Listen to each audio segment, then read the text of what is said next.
আমরা গৃহিণীরা কিন্তু রোজার দিনগুলো একটু সহজভাবে কাটানোর জন্য রোজা আসার আগ থেকে কিন্তু রোজাকে বরণ করার জন্য কিছু প্রিপারেশন নিয়ে রাখি। আমিও কিন্তু তার ব্যতিক্রম নই, আমিও কিন্তু কিছু প্রিপারেশন করে রাখছি রোজার আগে। তোমাদেরকে কিন্তু আজকে সেটাই দেখাবো আমি কিভাবে কি করে রাখছি। চলো শুরু করি। আসসালামু আলাইকুম আমার বন্ধুরা, প্রথমে তোমাদেরকে জানাই রোজার অনেক অনেক শুভেচ্ছা। দেখতে দেখতে কিন্তু আবারও চলে আসছে পবিত্র মাহে রমজান। আর রোজার দিনের সন্ধ্যায় মানে হচ্ছে অনেক অনেক কাজ, রান্না, খাওয়া দাওয়া।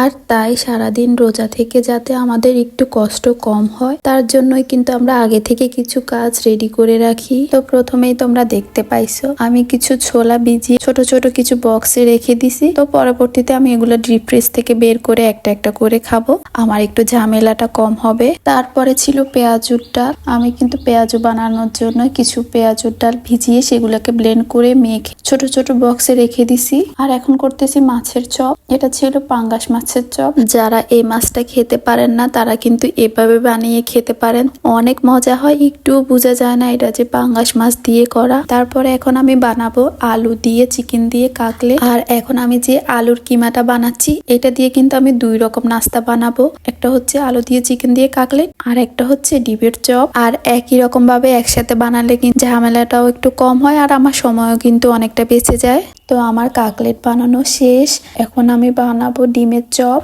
আর তার জন্য কিন্তু আমি কিছু ডিম সিদ্ধ করে রাখছি। এখানে আলুর যে কিমাটা আমি বানাইছি সেখান থেকে কিছুটা আমি উঠিয়ে রাখছিলাম ডিমের চপের জন্য, আর কিছুটা দিয়ে আমি কাকলেট বানাইছিলাম। তো এখানে আমি কিছুটা ডিমের চপ করছিলাম, বাকিগুলো আমি এমনিতে আলুর চপ করে রাখছি। ডিম শেষ হয়ে গেছে তাই। এ তো আমার সবকিছু রেডি, ডিমের চপ আর আলুর কাকলেট। এখন আমি এগুলোকে বক্সে বক্সে রেখে ডিপ ফ্রিজে রেখে দিব। পরে আমি ইফতারের সন্ধ্যা এগুলা বের করে ভেজে খাবো। এখানে আমি একটা আইস ট্রেতে কিছু আইস রেখে কিউব করে রাখছি, যদি ইফতারিতে শরবত, জুসে বা হঠাৎ করে কোনো প্রয়োজন পড়ে যাতে আমার অসুবিধায় পড়তে না হয় তার জন্য কিন্তু আগে থেকে আমি রেডি করে রাখছি। তারপরে কিন্তু আমি কিছু রোল বানিয়েও ফ্রোজেন করে রাখছি।